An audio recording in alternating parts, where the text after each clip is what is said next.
Trump loves Tesla. A lot. It's no secret that the former president has a soft spot for the electric car company. Donald Trump. Tesla enthusiast? It seemed that way during his presidency. He often spoke highly of the company and its innovative strides in the automotive industry. He praised Elon Musk, Tesla's CEO, calling him a genius. Trump admired Musk's vision and leadership, often highlighting his achievements in public forums. Trump even gushed about Tesla cars, saying they were incredible. This wasn't just admiration. Trump actively promoted Tesla, often mentioning the brand in his speeches and interviews. He invited Musk to the White House, showcasing a strong relationship between the administration and the tech entrepreneur. He touted Tesla's successes on Twitter, using his platform to amplify the company's achievements. His tweets often praised Tesla's innovation and market performance. It felt like a full-on marketing campaign. Was it weird? Yeah, a little. But it was clear that Trump saw Tesla as a symbol of American ingenuity and success. Presidents usually don't play favorites with companies. They tend to maintain a neutral stance to avoid any appearance of bias or favoritism. But Trump's love for Tesla went even further. He didn't just admire the company from afar, he actively engaged with it, promoting its successes and fostering a close relationship with its CEO. This unique dynamic between a sitting president and a private company was unprecedented and certainly raised a few eyebrows. Here's where things get really strange. You might think vandalism is just a petty crime, right? Well, not in this case. In 2018, there were some reports of vandalism against Tesla cars. These weren't isolated incidents. They were happening all over the country. Slashed tires, keyed paint jobs, you know, the classics. Bad stuff for sure. But it wasn't just the usual suspects, it seemed almost coordinated. But the Trump administration's response? They called it economic terrorism. Yes, you heard that right, economic terrorism. Terrorism? For scratching a billionaire's car? It felt like overkill. This wasn't just talk. The administration was serious about this. The administration pushed for harsher penalties for crimes against Tesla property. They weren't just talking about fines, they were talking about serious jail time. They even considered using federal agencies to investigate these incidents. Imagine the FBI looking into a keyed car. It was unprecedented. It felt like they were going above and beyond for one specific company.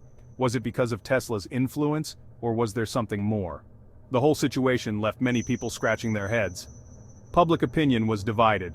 Some thought it was justified given Tesla's role in the economy and innovation. Others saw it as favoritism, plain and simple. The debate raged on. Was this a necessary step to protect a pioneering company, or was it an overreach of government power? The lines were blurred and the controversy was far from over. Ethics experts were scratching their heads. They said the Trump administration's actions crossed a line. Why? Because the government shouldn't pick winners and losers in the business world. It's one thing to praise a company, it's another thing to use the power of the government to protect them.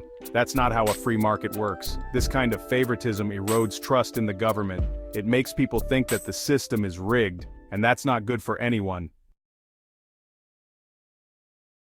Section 4, January 6th versus slashed tires, a fair comparison. Remember the attack on the Capitol on January 6th? Yeah, that was bad. People died. Democracy was threatened.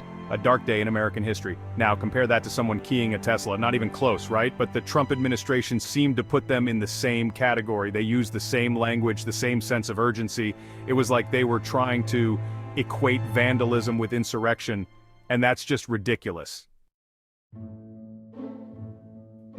Section 5, Government and Business, a love story gone wrong. This chapter delves into the intricate and often controversial relationship between the government and big businesses. The Trump administration's love affair with Tesla raises some serious questions. How did this relationship come to be, and what were the implications for the broader market and society? What happens when the government gets too cozy with businesses? Who benefits, and who loses out? These are critical questions that need to be addressed to understand the full impact of such alliances. When the government starts picking favorites, it creates an uneven playing field. It stifles competition. Smaller companies struggle to survive, and innovation can be stifled as a result, and it hurts consumers in the long run. Prices can rise, and the quality of products and services can decline. Consumers are left with fewer choices and higher costs. The government's job is to serve the people, not to prop up specific companies. When the focus shifts to supporting particular businesses, the needs and interests of the general public can be overlooked. And that's why the Trump administration's Tesla obsession was so concerning. It highlighted the potential for conflicts of interest and the dangers of prioritizing corporate interests over public welfare. This chapter aims to shed light on these issues and provoke thought on the role of government in business.